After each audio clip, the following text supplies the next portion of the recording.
Argentina আর ব্রাজিলের খেলা হয়, ব্রাজিল হেরে গেছে, তার মানে কি আর্জেন্টিনা জিতে গেছে? এটাই কি প্রাউড? নো, ব্রাজিল খারাপ খেলেছে, আর্জেন্টিনা জিতে গেছে। আমি ইন্ডাস্ট্রিতে শুধু কাজ করতে যেতাম, পলিটিক্স করতেই যেতাম না। ইন্ডাস্ট্রিতে নার্সিং হয় না আর্টিস্টদের। অল আর্টিস্টদের নার্সিং যদি হতো তাহলে হিরোরা এমনিতে দাঁড়াতে পারতো। আমার ঐশ্বরিয়ার অনেক পছন্দ, কাজলকে অনেক পছন্দ। ইন্ডাস্ট্রিতে পলিটিক্সের শিকার হয়েছেন? হই নাই, কই হই নাই তো।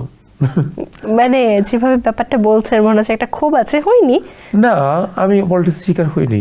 আমি তো কাজ এখনো অগণিত কাজ পাচ্ছি, সো আমি হইনি। তার মানে হচ্ছে আপনি পলিটিক্সের শিকার হননি, তাহলে আপনি কাউকে পলিটিক্সের শিকার করিয়েছেন? আমি ইন্ডাস্ট্রিতে শুধু কাজ করতে যেতাম, পলিটিক্স করতেই যেতাম না।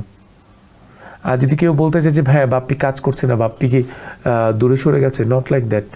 মানে এইভাবে আমি একটা কথা বলতে পারি যে যদি আপনার আর্জেন্টিনা আর ব্রাজিলের খেলা হয়, ব্রাজিল হেরে গেছে, তার মানে কি আর্জেন্টিনা জিতে গেছে? এটাই কি প্রাউড? নো, ব্রাজিল খারাপ খেলেছে তাই আর্জেন্টিনা জিতে গেছে, রাইট? সো বাপ্পি এখন কাজ করছে না, এখন আবার যখন নেক্সট ইয়ার করবে তখন দেখিয়ে দিবে, তখন ভালো কাজ করবে, তখন আবার অডিয়েন্সের কাছে ভালো কিছু আসবে। একটা সময় আপনার সিনেমা এবং শাকিব খানের সিনেমা নিয়ে একটা প্রতিদ্বন্দ্বিতা থাকতো, কারটা বেস্ট হবে। সেই দৌড়ে অনেকে বলে আপনি খানিকটা পিছিয়ে পড়েছেন। প্রোডাকশন, ওনার প্রোডাকশনগুলো ভালো ভালো প্রোডাকশন যাচ্ছে, আমার প্রোডাকশন আপাতত কম, দ্যাটস ওয়াই আমি একটু পিছিয়ে যাচ্ছি। ইন্ডাস্ট্রিতে অন্য কোনো নায়ক দাঁড়াতে পারে না এমন একটা কথা আমরা প্রায় শুনি, এটা কি সত্য বা কেন হয়? ইন্ডাস্ট্রিতে আসলে কি আমাদের তো হলও কম, আমাদের হল কম। আমি হচ্ছে লাস্ট কাজ করেছি এতগুলো হলে আমার ছবি রিলিজ হয়েছে। সো আরেকটা বিষয় হচ্ছে ইন্ডাস্ট্রিতে নার্সিং হয় না আর্টিস্টদের। অল আর্টিস্টদের নার্সিং যদি হতো তাহলে হিরোরা এমনিতে দাঁড়াতে পারতো।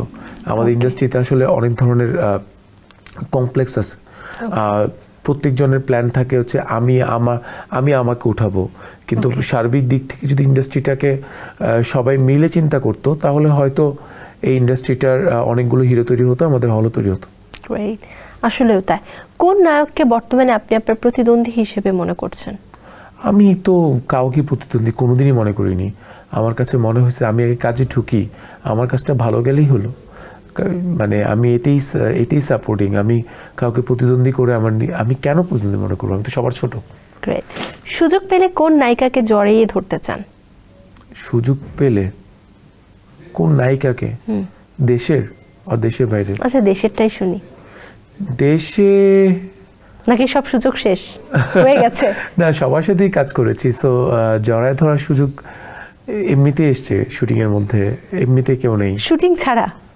না, এমনিতে কেউ নেই। দেশের বাইরে? আমার ঐশ্বরিয়ার অনেক পছন্দ। ওকে, ঐশ্বরিয়াকে খুব পছন্দ। ওকে, আর কাজলকে অনেক পছন্দ। একটা নিতে হবে, নাহলে তাতে দুজনের মধ্যে আবার মারামারি হয়ে যাবে। না, তারা শুনতেও পাবে না। তাদের দুজনকে আমার খুব পছন্দ। ওকে।